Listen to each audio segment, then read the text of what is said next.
Good morning. In the Unit 2 solution, we will discuss today the solubility of solid in liquid and the solubility of gas in liquid. So when we are discussing about the solubility of solid in liquid, तो we know that कुछ छोटी छोटी चीज़ें जो हम लोग पहले से जानते हैं उसको हम लोग एक बार रिवाइज करेंगे. That saturated solution, unsaturated solution, dissolution and the crystallization. तो कहने का एक सेंस ये होता है कि जब भी हम किसी भी चीज़ को ऐड करते हैं तो हर किसी सॉलिड की solubility in the liquid different होती है. वी नो डैट कि we have a two types of component. एक होता है जिसको हम कहते हैं पोलर और दूसरा होता है जिसको हम कहते हैं नॉन पोलर. ठीक है. तो जो पोलर सब्सटेंसेस होते हैं, अगर सॉल्यूट और सॉल्वेंट दोनों ही, सॉल्यूट एंड सॉल्वेंट अगर दोनों ही पोलर है तो वो आसानी से एक दूसरे में सॉल्युबल होते हैं. ऐसे ही अगर दोनों ही नॉन पोलर है, सॉलिड भी और सॉल्वेंट भी, तो आपस में एक दूसरे में क्या होते हैं, इजीली सॉल्युबल होते हैं. जैसे if you want to add, अगर शुगर डिज़ोल्व करिए वाटर में तो इजीली सॉल्युबल, बट अगर अब ऑयल डिज़ोल्व करिए तो वो आसानी से सॉल्युबल नहीं है, होती नहीं है.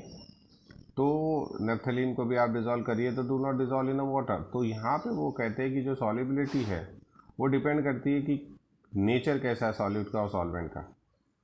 तो अगर हम सोडियम क्लोराइड को NaCl को वाटर में डालें तो वाटर में अगर हम ऐड कर रहे हैं तो भी हमको पता है कि आसानी से सॉल्युबल होगा क्योंकि दोनों पोलर है. हाँ, अगर हम नेफ्थलीन को ले रहे हैं उसको बेंजीन में डिज़ोल्व करें तो आसानी से सॉल्युबल है because both are the non polar. तो यहाँ पे एक वर्क करता है, this concept is called like dissolve like. Like dissolve like कहता है कि जो सिमिलर प्रॉपर्टीज है या सिमिलर नेचर है, सिमिलर इंटरमोलिकुलर इंटरेक्शंस जिनके बीच में होते हैं वो आसानी से एक दूसरे में सॉल्युबल होते हैं. क्लियर. सेकेंड वन जो इम्पॉर्टेंट चीज़ होती है कि जब हम किसी भी चीज़ को डिज़ोल्व कर रहे हैं तो वो डिज़ोल्व हो रहा है, सॉलिड डिज़ोल्व हो रहा है सॉल्वेंट के अंदर. उस प्रोसेस को हम लोग क्या कहते हैं, डिज़ोल्यूशन कहते हैं. ठीक है. फिर वो कहते हैं कि धीरे धीरे डिज़ोल्यूशन होता जा रहा है. फिर एक कंडीशन आती है कि फिर थोड़ा सॉलिड वो जब डिज़ोल्व भी हो रहा है उस समय दो तरीके की चीज़ें होती है, एक डिज़ोल्यूशन यानी जो डिज़ोल्व हो रहा है और एक जो उससे सेपरेट आउट हो रहा है. तो वो प्रोसेस जो सेपरेटेड आउट हो रहा है कंपोनेंट सॉल्यूशन में से, सॉल्यूट अलग हो रहा है, उस प्रोसेस को हम लोग क्रिस्टलाइजेशन कहते हैं.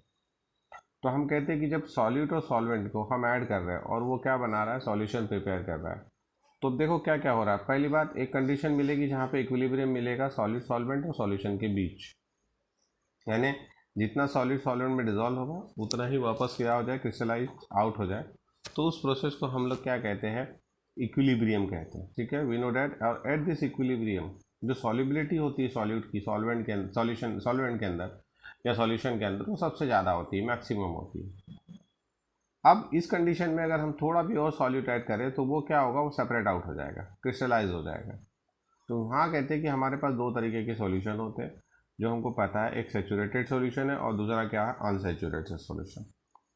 अनसेचुरेटेड सॉल्यूशन वो होता है जिसमें हम सॉलिड में और सॉल्वेंट को क्या कर सकते हैं, ऐड कर सकते हैं, वो डिजोल्व होता चला जाएगा. सेचुरेटेड सॉल्यूशन क्या होता है, जिसमें no more solid can be dissolve, यानी अगर वो मैक्सिमम सॉल्युबिलिटी है किसी भी एक टेम्परेचर प्रेशर पे सॉलिड की सॉल्वेंट में, उसके बाद अगर हम उस पर डिजोल्व करना चाहेंगे तो और ज़्यादा सॉलिड डिजोल्व नहीं होगा, तो उसको हम क्या कहते हैं, क्या कहते हैं उसको हम लोग, सेचुरेटेड सॉल्यूशन. ये हम सब जानते हैं पहले से, एक तरीके से रिवीजन है. अब सॉलिड की सॉलिबिलिटी को अगर हम डिस्कस करें तो उसमें तीन बड़े फैक्टर्स होते हैं जो कि जिस पे हम कहते हैं कि कोई भी सॉलिबिलिटी डिपेंड करती है. एक होता है नेचर. सबसे बड़ी जो चीज़ है वो है क्या है, नेचर, जिसकी बात हमने कर ली, लाइक डिजोल्व लाइक.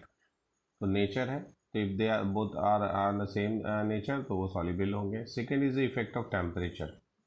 तो टेम्परेचर को पढ़ने के लिए हम ली चैटलियर प्रिंसिपल ध्यान रखेंगे. ली चैटलियर कहता है कि अगर दोनों नेचर सेम आना चाहिए, अगर हम कहते हैं कि दो तरीके के प्रोसेस है हमारे पास, एक एक्सोथर्मिक है और दूसरा क्या है, एंडोथर्मिक है. अगर डिजोल्यूशन एंडोथर्मिक प्रोसेस है तो इसके लिए कौन सी टेम्परेचर की रिक्वायरमेंट होगी, हाई टेम्परेचर की रिक्वायरमेंट होगी. और अगर एक्सोथर्मिक है तो इसके लिए क्या चाहिए, लो टेम्परेचर चाहिए. यानी अगर कोई भी सॉलिड अगर हम ऐड कर रहे हैं वो सॉल्युबल है और वो प्रोसेस अगर एंडोथर्मिक है तो वहाँ पर अगर हम टेम्परेचर इंक्रीज़ करेंगे तो solubility will increase.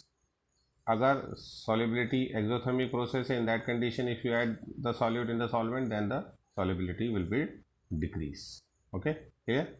And the last one is the effect of pressure. There is no effect of pressure because हम मान के चलते कि वेरी लेस कंप्रेसिबल या लीस्ट कंप्रेसिबल होता है लिक्विड एंड द सॉलिड, तो effect of pressure is very less, तो वो कोई भी इफेक्ट नहीं डालता सॉल्युबिलिटी के ऊपर.